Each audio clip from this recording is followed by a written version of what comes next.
Ooh, that looks tasty.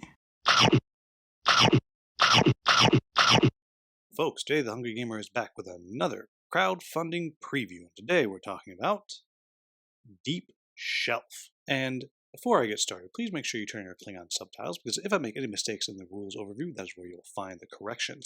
Additionally, please do note that everything you see here is still in the prototype phase and is subject to change. So what this game is it is a Euro-style action selection engine building style game in which you are taking on the role of a corporation diving deep down into the ocean to extract materials and hopefully not get eaten up by the sea monster. Now, if you are not interested in how this game is played and just want to jump into my final thoughts, then you want to go to the timestamp on the screen right now. For those of us still here, let's talk about how this game is played. The first thing I'll note is I have the board set up with these things blocked off for a two-player game, though I've only put out one color just so I can perhaps more cleanly demonstrate how things are going to work. I will also note that there are a lot of rules in this game, and I'm just going to cover the very basics to give you a rough idea of how the game works. So please, in this case more than most, do not use this as a how-to-play video. Now, what's going to be happening is, over the course of many turns, you're going to be advancing with your submarine out into the ocean and building up different buildings to extract resources from the ocean floor. You'll be getting upgrades to your engine, which might take the form of upgrades to your submarine, upgrades to your crawlers here that you have, or upgrades to what you're able to do up on the surface. And I'll talk a little bit about that as we move on. I will also note that each of the different factions is asymmetric with different abilities, though again, I'm not going to be covering those now. And the game is going to end when your exploration track, as you go up, when it passes the various thresholds for however many players that you have. I'll also point out that as you're going up this track here, each time you wind up on one of these red spots, you're going to flip over one of these exploration cards, which will mess with the market. It'll move this sea dragon around, and it'll give whoever caused it to be flipped over some kind of bonus on the bottom. Now, at the start of the game, each player is going to be over here at whatever their dock is. And then on their turn, they're going to play two cards out of their hand. I'll also note that whatever the second card they play is will usually have some kind of extra added power. However, whatever the second card they play is, it will go into what's called the overworked spot, which basically means you will not be able to play it 2 turns in a row. So whatever card you play second on your turn, you do not get to play next turn. So very quickly, we'll talk about some of these different cards. So first off, we have the move card. And what the move will do is it gives you what's called momentum, which is the ability to move. And as you are moving out, you may be crossing out into these unexplored regions. Also, if you have these crawlers out, you'll be able to move those as well, but you'll only be able to move those across places that you've built these tubes, which are kind of like bridges between these different shelves of land with these big old cracks in between. Now, as you move out to these different spaces, you're going to get to draw new tiles out of the various bags that we have here, one for the shallows and then one for the deeper territory. And so as you draw, for each spot, for your spot, you'll draw 2 of them, and you will flip them over. And there'll be a variety of things. In this case, it's another palladium source with a research spot right here, which is something that you get from up here, or in this case, a gold one, which has a resource value of 5 versus a resource value of 2. For the sake of argument, we'll say that I'm going to take the gold here, in which case I'll take the gold, I'll place it right here, and I will place a gold die right here, marking that's how much gold there is, how many times you can extract from there. Now, speaking of, let's move into the extract action. Now, the extract action is going to do 2 things. First, you're going to have to pay whatever your upkeep is. Your upkeep is determined by how many buildings you happen to have out there. And then you'll simply get to extract with both your sub and each extractor that you have built. In this case, our sub is on the gold. So if I were to extract right here, I would tick this down to 4, and I would take 1 raw gold. And that would go into my submarine, my cargo bay. Now, if I just had an extractor out there, like so, and my sub was perhaps somewhere else, then that gold would simply go right there and it would stay on the board. Now, I will note that this is the raw gold, and these are things that can be upgraded later on. Next, we have the construct card, and you're going to be able to spend your resources, which in most cases is going to be money, to build various facilities in spots that are connected to a place that you already have a facility, or at least one of the tubes, allowing you to cross between the different tiles. And additionally, you get to spend any ore that you have to build more of the crawlers, which are these guys here, which are going to be able to send out, and they'll be able to pick up various ore that's out there. or these tubes that I already mentioned are how you cross from shelf to shelf with the crawlers that you have, which go along the bottom of the ocean. And as you can see, as we go and we look at our particular player board, we have all the extractors, the smelters, which is something that you're going to use for refining ore, which we'll see later. We have our labs, which are going to be used to take advantage of these tiles that I mentioned out there earlier. Again, I'm not going to quite go into that right now.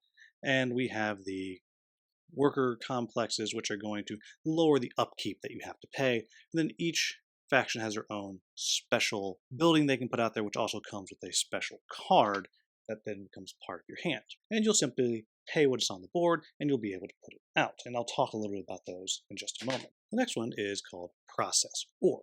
And this is how you're going to turn that raw ore into the stuff that's particularly valuable. And what that's going to allow you to do is anywhere that you have built a smelter, so I'll just pretend I have one right here, and I will put this ore right back.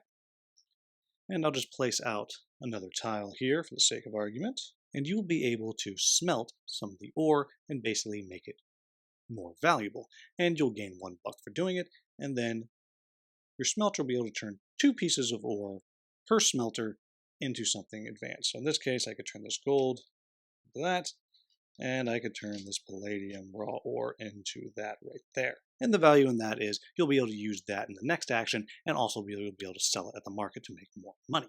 And the last card is the home base card. What this is going to do is it's basically going to allow you to teleport your sub from wherever it is back to the docks. And the reason this matters is because when you're back there, you're going to be able to take anything that's in your cargo hold of your submarine and bring it back up to the surface.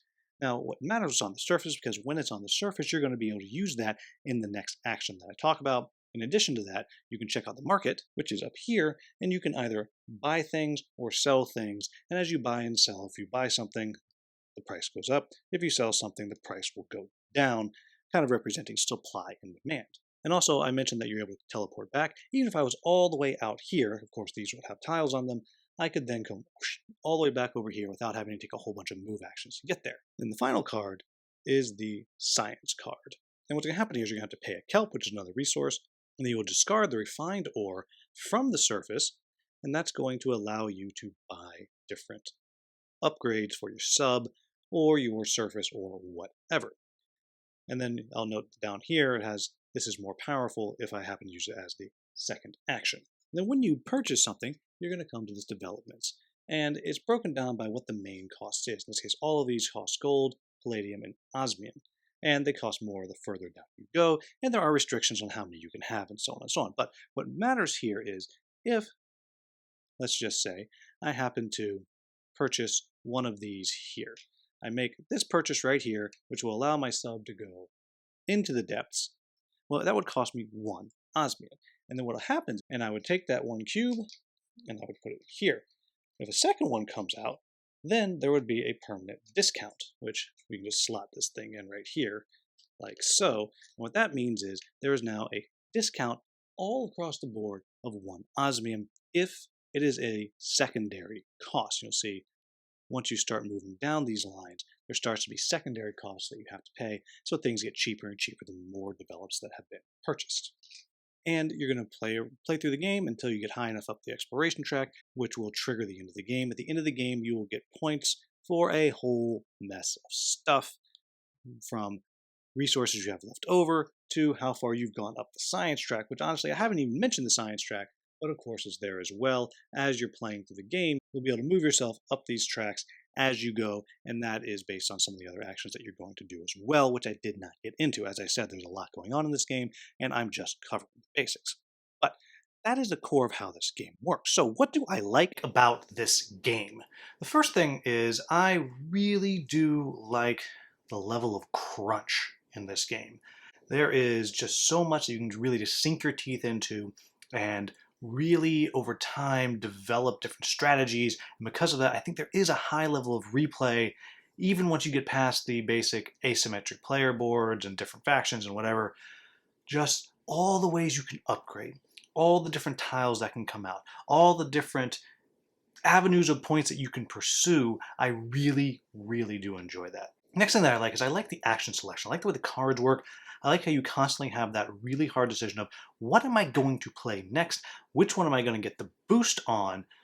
And which one am I not only going to get the boost on, but which one am I willing to not have for a turn, which really requires a lot of forward thinking as you're going, because you can, if you play stupidly, like this guy, find yourself in a jam to where you just can't do anything that you are trying to do that is particularly useful because you played poorly before, and I really do like that. I also like the way the exploration cards or the event cards, whatever you want to call them, technically exploration cards, I like the way those work because it really is pushing you to kind of raise that track, which is pushing you into the game because those cards are going to give you something particularly valuable. However, at the same time, as you're playing those, and I didn't talk about this in the rules overview, you're going to engage the other players around the table, because if I play one, yes, I'm going to get the bonus. The next player is going to get to mess with the market. The player after that's going to get to move the dragon. And I think that also works particularly well, and again, is interesting and keeps you engaged in the game. And the last thing that I'm going to single out as something that I particularly think works very well is the tech track, or it's not a track, the way you can buy the different developments and kind of upgrade what you're doing. Because with the exception of one thing, and more on that later, there's one thing that pretty much you kind of got to get. But outside of that, you can go in so many different directions. And I think that also really adds to that replay and really allows you to kind of create your own path through the game, which I always really enjoy because the more you play, the more asymmetric each player is going to get. Always love that. So what are my quibbles with the game? Well, the first thing is, I already said I like the development track a lot, but there is one you pretty much got to get. Like, everyone's got to get the reinforced hull. It's just something you got to do, which is kind of just a tax and a little bit of a race. You know, I didn't mention it in the overview either, but the first person to get to the depths is going to get 3 points.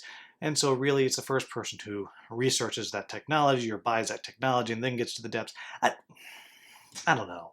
Just let everyone start with that, in my opinion, because it just takes away from some of the stuff that's going on. Because if I want to do the research, let me research what I want to research. Don't force me to get one thing so I can pursue these other objectives. But that's a minor quibble. The next quibble is, well, one, it's a long game. And it does get faster the more you play. The first time I played, again, it was on TTS first time I played, but after that, the subsequent games that I played, even some of them were just kind of against myself playing multi-handed, it does get faster and faster and faster as you start to kind of figure out how things connect and all that. But it isn't a short game. It is a rather long game. But to me, the biggest quibble that I have, it's more of a warning, is it takes time. When you first start out, it feels like you can't do anything. It's really hard to get anything done. You feel like, okay, I just thought and my brain is smoking and I moved one space and extracted a thing. Whoop-de-doo. But the further in the game you go, the more exciting it gets, the more interesting it gets as you're building your engine, you're understanding how things interact. But especially that first game, you're going to start out and you're just going to feel weighed down. You're going to feel burdened. And I already said the crunch of this game, I think, is one of its benefits, but it's crunchy. There's a lot going on, and you're not going to get it quickly. And so, something to keep in mind, you're gonna have to play a whole game before you're like, oh, I get it. And then, next time you play, it'll be a little bit easier, but still, you're gonna have moments where like, I don't know what I'm doing. Okay, I'm just gonna do a thing. Maybe I'll get some stuff. Third time through, then you can go, okay, got this. And like I said, it's not a short game, so it's a bit of a commitment to really fully understand what's going on and really understand how you can play and potentially be competitive. And then the only other quibble I have is very, very minor, and it may be this is just a prototype thing, but there's a lot of text on those cards. A lot. And you just spend a little bit of time, and again, this is a first couple plays thing, where you're just kind of reading those cards. And yes, iconography also potentially has the same thing, like, oh, a bunch of icons. That's great. Let me get the cheat sheet and figure it out. So there is a balance to be had there between text and iconography. And right now it's all text, and I hope maybe it becomes a little more icon based just to kind of get the pace picked up a little bit. But really, folks, that's it. And I know I had a bunch of quibbles, but most of them are truly very quibbly. And I think this is a game that if you're someone that likes resource management, you like engine building, you like action selection, and you want something with some heft and with some crunch that you're going to enjoy more each time that you play, then this is a really cool option. I cannot tell you how many things I didn't even talk about in my rules overview, because there's just so much going on. And that, if that is attractive to you and you like those Euro mechanics, then this is something for you to really, really check out.